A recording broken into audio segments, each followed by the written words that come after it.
Assalamualaikum warahmatullahi wabarakatuh. Selamat datang di channel As by Story. Jangan lupa like, komen dan subscribe serta aktifkan lonceng notifikasi agar tidak ketinggalan cerita menarik lainnya. Sekarang mari kita mulai ceritanya. Semakin jauh malam merangkak, maka semakin menjadi-jadi kepanikan Jeffy. Hampir semua orang yang pernah berhubungan dengan Gita sudah dia tanyai. Kepanikan Jeffy itu sudah merembet ke keluarga Hussein dan tentunya adik-adik Gita sendiri.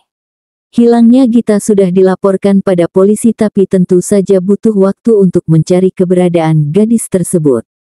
Rumah ini kembali sepi, sama seperti sebelum Gita mengabdikan diri untuk menjadi pembantu di sini. Bedanya, kalau dulu Jeffy tak peduli dengan kesendiriannya, sekarang dia panik karena yang hilang itu adalah orang yang dia cintai. Rasanya tak akan bisa tidur malam ini, pasti tidak akan, walaupun tidur, Jeffy akan digerogoti mimpi buruk. Kabar terburuk sekarang adalah nomor Gita tak aktif dari pagi. Setelah memblok nomor Jeffy, kayaknya gadis tersebut segera mematikan telepon selularnya. Lalu dia pergi kabur dari rumah ini. Dia membawa beberapa uang damai yang pernah diberikan para orang tua sebagai ganti rugi atas kasus penganiayaan itu. Dia juga membawa sedikit pakaiannya yang dimasukkannya pada tas warna-warni, dan tentunya gadis itu juga membawa foto ibu, nenek, ayah, beserta adik-adiknya sebagai penyerta langkahnya. Semoga Gita pergi dari rumah ini hanya untuk menenangkan diri, jangan sampai untuk bunuh diri. Jeffy termenung, dia hubungi Tama, tapi sepertinya pria itu sudah terlelap dari tadi. Malam sudah beranjak ke jam 11 malam, tapi sayang, gadis kesayangan Jeffy itu masih tak pulang-pulang. Jeffy akhirnya masuk kantor dengan semangat yang lisut. Otaknya terasa menyusut karena tak dapat tidur bahkan sepicing mata pun tadi malam. Pikirannya sudah tak di badan, tapi sedang melayang-layang terbang ke suatu tempat di mana Gita berada. Padahal baru 24 jam Gita menghilang, tapi hidup Jeffy sudah merasa terjungkal. Sekretarisnya yang merupakan pemuda yang berumur 30 tahunan bernama Ramdan, mengetuk pintu tanda ada yang akan dia sampaikan. Katanya ada tamu yang datang berkunjung di pagi yang mendung ini. Cius mi apa? Dahlia si pelakor super geser itu datang seakan sudah siap untuk menghancurkan kehidupan Jeffy selanjutnya. Laki-laki itu sampai tak percaya, jika wanita ini niat juga sampai mendatangi dia ke kantor ini setelah nomor barunya kembali diblok oleh Jeffy. Hai sayang, apa kabar? Dahlia yang berpakaian kurang bahan segera memasuki ruangan. Ramdan langsung pamit undur diri setelah wanita titisan Dajjal ini dipastikan masuk ruangan dengan aman. Lu lagi, apalagi sih? Emang masih nggak puas lu ngacak-ngacak reputasi hidup gue di depan keluarga Nabila dan keluarga gue sendiri? Heran deh sama lu, hobi banget ganggu hidup gue yang tentram ini. Dahlia langsung duduk di depan Jeffy tanpa dipersilahkan. Dia silangkan kakinya dan dia buka dua kancing kemeja sempitnya lagi untuk memperlihatkan belahannya. Masih bagus punya Gita, kencang lagi, segitu doang mah nggak ngaruh. Apalagi sekarang kepunyaan Dahlia sudah meletoy kayak ban kekurangan angin. Iya dong, kan aku calon istri kamu. Kan sama Nabila nggak jadi, ya sama akulah jadinya. Jeffy menggeleng-gelengkan kepalanya. Rasanya pusing yang menderanya dari subuh tadi semakin menjadi-jadi karena kedatangan Kunti ini. Sudahlah, saatnya dia harus ke kantin bawah untuk sarapan pagi. Kamu mau kemana Jeff? Jeffy tak menanggapi, lalu dia berlari secepat mungkin lalu bersembunyi. Tak peduli dengan karyawan yang melihatnya aneh karena terlalu ketakutan lihat tamunya tadi. Yang ada di otaknya, wanita gila itu harus segera pergi. Pak, kenapa Pak? Seorang pria paruh baya mengamati aksi Jeffy yang sedang main kucing-kucingan dengan Dahlia yang sedang mencari. Jeffy langsung mengarahkan telunjuknya ke bibir, diam maksudnya sehingga karyawannya itu tak lagi berbicara. Jeff, kamu keluar nggak? Atau aku bikin gempar loh entar kantor ini dengan foto-foto kita. Apalagi kali ini, kenapa ada wanita psikopat seperti Dahlia di muka bumi yang harusnya damai ini? Jika dia sudah mulai mengancam, itu artinya rahasia Jeffy akan bisa segera dibeberkan. Jeffy keluar dari kolong meja, lalu berdiri tegap dengan merapikan sedikit jasnya. Dan kini dia berjalan menuju wanita tersebut. Apa sih Lia? Ucap Jeffy penasaran. Foto telanjang kamu waktu video call sama aku. Aku masih ada nih. Astaga Dragon, apalagi ini? Tapi untung saja HP itu bisa direbut Jeffy dari tangan Dahlia yang kurus itu. Ah, Jeffy akhirnya dapat menang tanpa bersusah payah berlutut di depan wanita ini. Ini kan Lia, udah kehapus. Ucapkan selamat tinggal untuk foto ini. Nihku kembalikan lagi ke kamu HP ini. Tapi kamu lupa, sama videonya Jeffy. Jeffy segera merebut kembali HP itu dari tangan Dahlia. Dia tak akan mengembalikan HP tersebut sampai kapanpun juga. Lah, Jeffy ditantang, dipastikan penantang bakal diganyang. Kamu lupa aku sudah mencadangkan video kamu di mana-mana. Kamu pikirin lagi deh ya. Oh iya tolong pertimbangkan ajakan nikah aku ke kamu. Aku pulang dulu ya. Bye. Ingin Jeffy potas rasanya wanita ganjen tersebut, biar langsung mangap-mangap, sekarat, lalu skakmat. Masalah yang satu datang, masalah yang lain juga mengikuti. Siangnya, Nabila seorang diri datang ke kantor Jeffy. Laki-laki itu baru saja hendak membaringkan diri untuk mencoba tidur lagi, tapi jangankan bisa tenang, Jeffy malah disuruh berpikir untuk masalah dua keluarga ini. Mas. Suara itu masih seperti denting harpa nan mengalun indah saat dimainkan malaikat di surga. Tapi Jeffy merasa hubungannya sudah tutup buku setelah dipermalukan di malam pertemuan dua keluarga beberapa minggu yang lalu. Iya Bill, ada apa?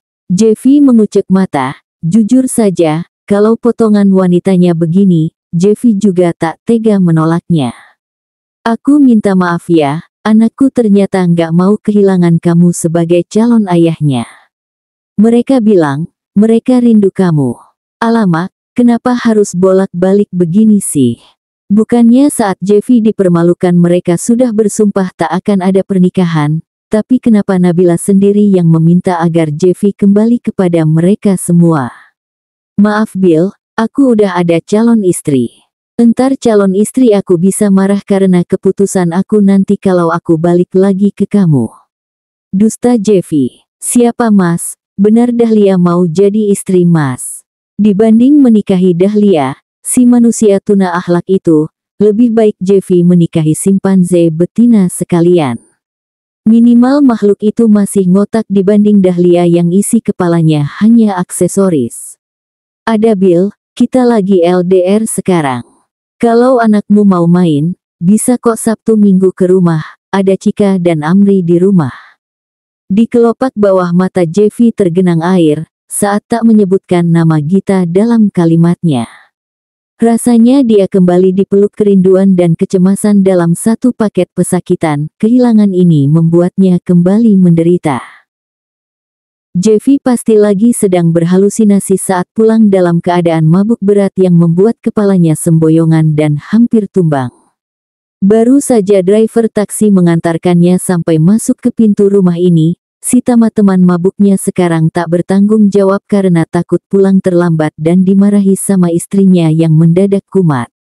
Kalau tak ada driver ini yang menjamin keselamatannya, Jeffy sudah dipastikan sudah tidur di jalanan saat ini karena sulit untuk mengendalikan dirinya sendiri. Ah, di rumahnya kenapa sekarang banyak sekali tali rafia dan isolasi? Dikira tempat antri daging kurban kali rumah ini. Jeffy meracau, lagi dan lagi. Lalu dia menyanyi-nyanyi dari Garuda Pancasila sampai Ibu Pertiwi. Dia sepertinya sudah bisa dikatakan pemabuk yang masih mengingat pentingnya bakti untuk negeri. Seseorang datang dari arah selatan, membawa sepotong kain dan air hangat. Dia juga meletakkan air kelapa kemasan di atas meja, dan tanpa berkata-kata dia kabur begitu saja. Gaya manusia yang baru datang tadi sudah kayak pelaku pesugihan yang ngasih sajen ke Kanjeng Kunti. Sampai karena saking ketakutannya, dia buru-buru minggat tanpa mengucapkan permintaan maupun harapan yang jelas. "Gita!" Jeffy berteriak-teriak. Dia ulangi sekali lagi, "Gita!" Ah, kan, itu halusinasi. Gita kan lagi hilang tak tahu kemana. Mending minum dulu, biar segar, lalu konser lagi. Garuda Pancasila, akulah. Sebentar-sebentar, minuman ini nyata adanya. Terasa dapat membasahi tenggorokan yang serak. Benar, yang mengantarkan ini adalah Gita. Bukan sekadar halusinasi. Jeffy berjalan dengan langkah sempoyongan. Tak ada stabil-stabilnya, apalagi dia sering terjerat dengan centang perenang tali rafia yang entah siapa pula yang berinisiatif menebarkannya di rumah ini. Keterlaluan sekali orang yang berbuat ini. "Gita." Jeffy berusaha berjalan ke arah dapur untuk mencapai kamar pembantunya itu. Setelah sampai ke pintu, Jeffy lalu mendorong-dorong benda itu dengan tubuhnya. "Kenapa jadi susah dibuka kayak gini? Gita, come to daddy, baby." Jeffy masih mendorong pintu tersebut. Tapi penghuni kamar itu sudah antisipasi dengan memasangkan slot pintu siang tadi. Dia aman berada di dalam sana untuk saat ini. Jeffy semakin tak sabaran, dia kembali kerahkan kekuatannya untuk membuka pintu tersebut. Tapi tak lama ada suara ambruk dari luar. Ya, Jeffy tepar sebelum selesai dari misi sucinya untuk menemui wanita yang dicintainya itu. Matahari cepat naik, jam 5:30 pagi sinarnya sudah menunjukkan banyak eksistensi. Jeffy terbangun di lantai dapur dengan kepala yang berat dan badan yang pegal.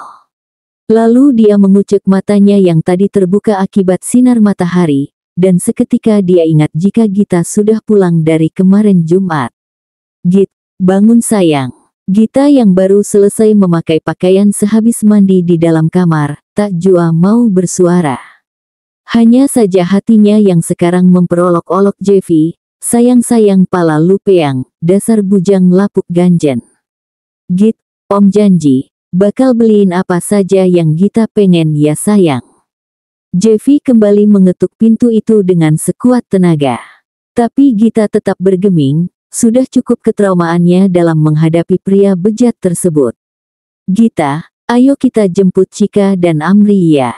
Entar sore kita ajak mereka main ya." Sogokan macam apa itu? Tapi untung saja, saat ini Gita tak bisa disogok dengan hal demikian. Amri dan Chika sibuk mempersiapkan diri untuk seleksi sekolah pada lomba MTQ nasional yang akan dilakukan 3 minggu lagi.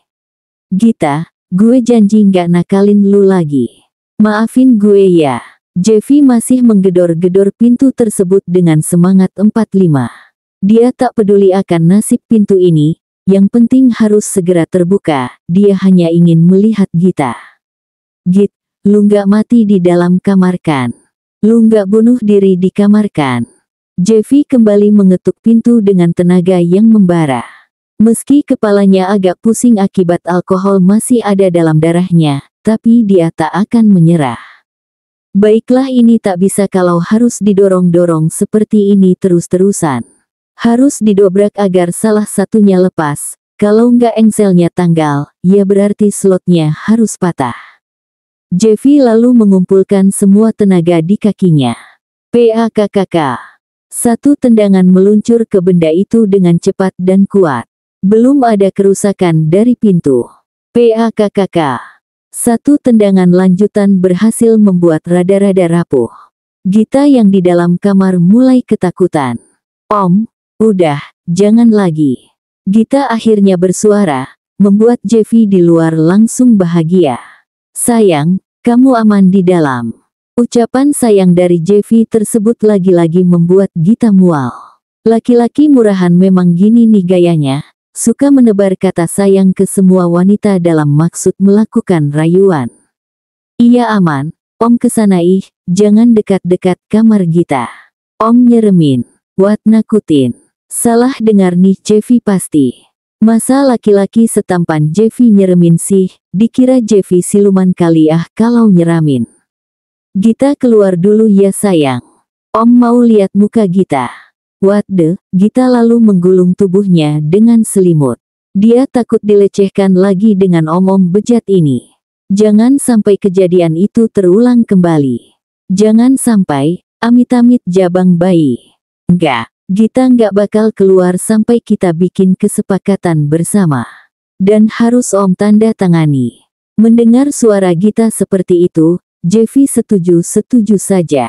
Lagian siapa juga yang peduli dengan kesepakatan yang dibuat anak remaja ini.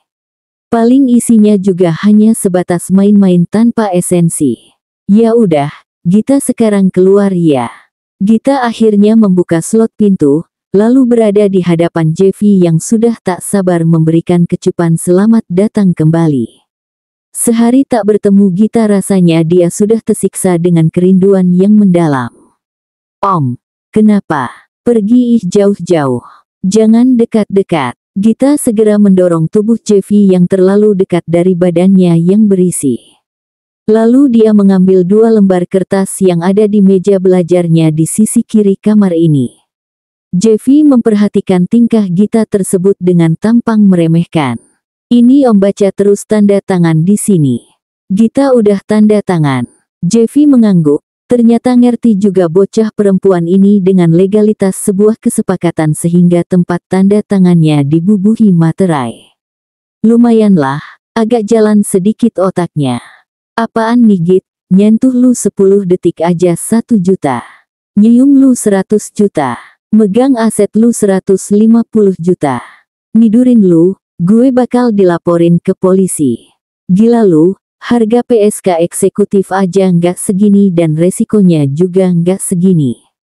Jeffy geleng-geleng kepala melihat satu demi satu aturan yang tertera di lembaran kertas tersebut. Ya udah kalau om nggak mau, Gita resign hari ini. Gita udah diterima kerja di tempat ibunya Ashar. Itu pakaian juga Gita packing tinggal masukin ke tas. Astaga naga. Ancaman macam apa ini? Ingin Jeffy seruduk rasanya jidat Gita yang agak jenong itu. Oke, silahkan lu pindah dari sini.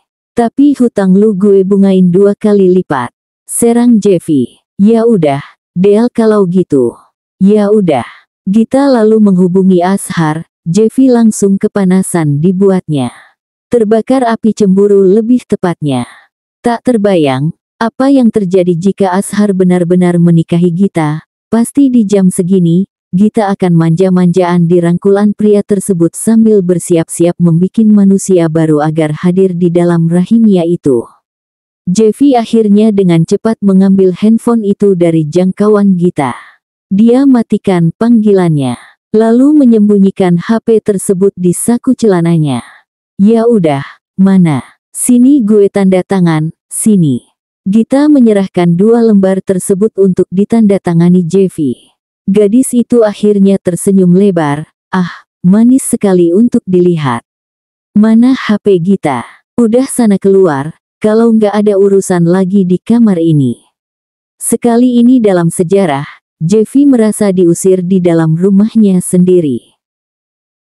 Makan pagi kali ini keterlaluan.